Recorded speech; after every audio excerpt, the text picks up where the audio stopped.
3월 2일 연중 제8주일 루카가 전한 거룩한 복음입니다. 그때 예수님께서는 비유를 들어 제자들에게 이르셨다. 눈머니가 눈머니를 인도할 수 없지 않느냐? 둘 다 구덩이에 빠지지 않겠느냐? 제자는 스승보다 높지 않다. 그러나 누구든지 다 배우고 나면 스승처럼 될 것이다. 너는 어찌하여 형제의 눈 속에 있는 티는 보면서 내 눈 속에 있는 들보는 깨닫지 못하느냐? 내 눈 속에 있는 들보는 보지 못하면서 어떻게 형제에게 아우야 가만 내 눈 속에 있는 티를 빼내주겠다 하고 말할 수 있느냐? 위선자야 먼저 내 눈에서 들보를 빼내어라. 그래야 내가 형제의 눈에 있는 티를 뚜렷이 보고 빼낼 수 있을 것이다. 좋은 나무는 나쁜 열매를 맺지 못한다. 또 나쁜 나무는 좋은 열매를 맺지 않는다. 나무는 모두 그 열매를 보면 안다. 가시나무에서 무화과를 따지 못하고 가시덤불에서 포도를 거두어 들이지 못한다. 선한 사람은 마음의 선한 곳간에서 선한 것을 내놓고 악한 자는 악한 곳간에서 악한 것을 내놓는다. 마음에서 넘치는 것을 입으로 말하는 법이다. 사랑하는 형제 자매 여러분, 오늘은 연중 제8주일입니다. 지난 주일에 원수를 사랑하라는 말씀을 들었습니다. 실생활에서 불가능해 보이는 이 말씀을 실행하기 위해서는 애구라고 불리는 작은 나, 표면적이고 이기적인 자아에서 하나님 모습을 닮은 하나님의 자녀로서의 큰 나로 전환할 것을 돌아보았습니다. 오늘 복음은 자신의 위선을 성찰하고 마음을 식별할 것을 이르십니다. 이 말씀을 이기적인 자, 즉 작은 나와 하나님 모상인 본래의 자, 즉 큰 나의 관계에서 한번 살펴보도록 합시다. 예수님께서는 제자들에게 이렇게 질문하십니다. 너는 어찌하여 형제의 눈 속에 있는 티는 보면서 내 눈 속에 있는 들보는 깨닫지 못하느냐? 예수님의 이 질문에 복음은 답변이 없는 채로 남아있지만 이 말씀 속에는 자신의 눈 속에 있는 들보는 보지 못하고 형제의 눈에서 티를 보는 까닭을 다른 사람을 비난하고 비판할 때 나 자신이 더 크고 우월한 존재처럼 느껴지며 때문이라고 풀이할 수 있을 것입니다. 자신의 들보는 보지 못하면서 남의 티를 탓하는 주체는 이기적이고 왜소한 자아인 에고입니다. 그런데 이기적 자인 나 에고라는 관념은 남과의 관계에서 생겨납니다. 이기적 자아에 의해 경쟁적 구도로 짜인 세상에서는 살아남기 위해 내가 상대방보다 더 크고 우월해야 한다고 간주합니다. 내가 중심이 되어 상대방을 제압하려는 이기적 자아에 의해 다른 사람의 잘못을 찾아내 비난하는 상황이 발생하게 되는 것입니다. 그래서 형제의 눈 속에 있는 티는 보면서 내 눈 속에 있는 들보는 깨닫지 못하게 됩니다. 예수님께서는 이기적 자아의 편견으로 상대방을 있는 그대로 보지 못하는 자들을 위선자라 부르시며 엄격히 이르십니다.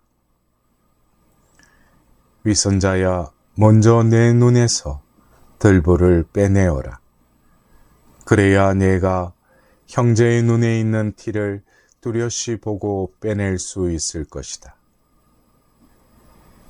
이기적 자아에 따라 자신의 모습은 보지 못한 채 타인을 비판하는 태도에는 자신은 타인과 같은 결점을 지니지 않았다는 환상에 감춰져 있습니다.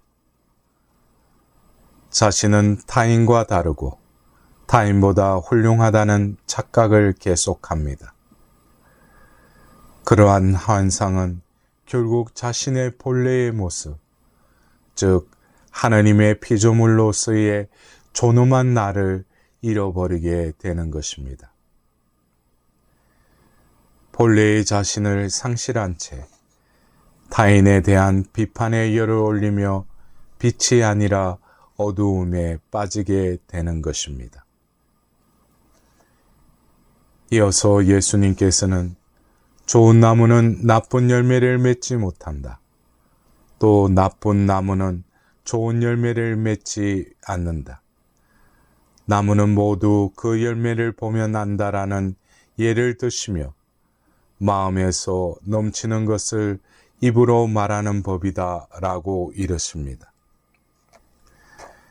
마음속 동기, 즉 나무에서 말과 행동, 즉 열매가 나오기에 자신이든 타인이든 말과 행동이라는 외부에 발생하는 것을 바라볼 때 그 원인인 마음의 동기를 살펴보라는 말씀입니다.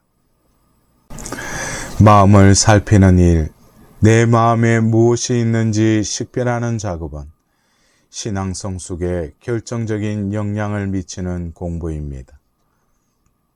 어떤 감정이 마음에 일어서 행동으로 옮기기 전에 그 뿌리가 이기적인 작은 자아에 있는지 하느님 모상인 큰 자아에 있는지 살펴보는 것이 식별의 핵심입니다. 이기적인 작은 자아와 하느님 모상인 큰 자아를 식별하는 이 공부를 불가에서는 마음의 경계를 살피는 공부라고 합니다. 여기서 경계란 서로 다른 영역이 만나서 이루는 접점입니다. 즉, 마음 공부에서 경계란 마음에 나타나는 모든 분별이나 생각을 의미합니다. 어느 책에서 본 한 기조를 인용하도록 하겠습니다. 마음 살핌을 공부하는 초등학교 2학년 학생인 어린 아이가 어떻게 자기 마음을 챙길 수 있을까요? 학교에서 유난히 떠들썩한 성준이, 그는 얼마 전까지만도 주변 친구들을 공포로 몰아넣는 주먹대장이었습니다. 자주 성준이에게 맞았던 형훈이는 학교 나오기조차 꺼릴 정도였습니다. 마음을 살펴보는 공부를 일기 쓰기로 시작한 지 2개월, 성준이의 일기입니다. 대희가 화장실에서 내 옷에 물을 뿌렸다. 나는 화가 났다. 내가 좋아하는 옷이었다. 때리고 싶었지만 안 때렸다. 대희가 모르고 한 일일지도 모른다. 때리려는 마음은 이기적 자아에 의해 발생합니다. 친구가 모르고 한 일일 수 있다는 헤아림은 하느님 모상의 큰 나에서 나온 지혜인 것입니다. 이 경계를 알아차리고 잘못을 저지른 상대의 처지까지 헤아리는 것이 마음을 식별한 결과입니다. 다보기의 일기에도 이런 이해가 담겨 있습니다. 산에다 밭을 만들었다. 돌이 많아 허리가 너무 아팠다. 아버지에게 집에 가자고 그랬는데도 다 만들고 가자고 했다. 나는 경계가 왔다. 아, 경계구나 하고 아니까 화를 안 낼 수 있었다. 왜 그랬을까? 아하, 아빠가 한꺼번에 일을 끝내려고 그랬구나. 내가 드러내려는 행위와 열매는 내 마음의 상태를 이야기하는 것입니다. 남의 눈에 티끌을 시비하기에 앞서 제 눈에 들보를 보듯 남의 말 하기 전에 내 마음부터 살펴봅시다. 거기서 이기적이고 왜소한 자아와 하느님 모상인 큰 자아의 경계가 보입니다. 큰 마음에 이기적이고 왜소한 자아가 꿈틀거린다면 어서 내려놓고 하느님 모상인 큰 나를 되찾읍시다.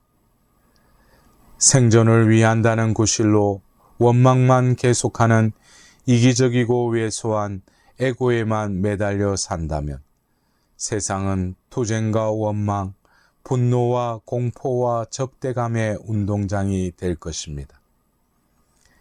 이기적 자아를 내려놓고 하느님을 닮은 사랑과 자비의 큰 나, 즉 하느님 자녀로서의 제 모습을 찾을 때 우리가 살고 있는 세상은 서로 이해하고 감사하며 용서하고 받아들이는 가운데 누리는 기쁨의 잔치가 펼쳐질 것입니다.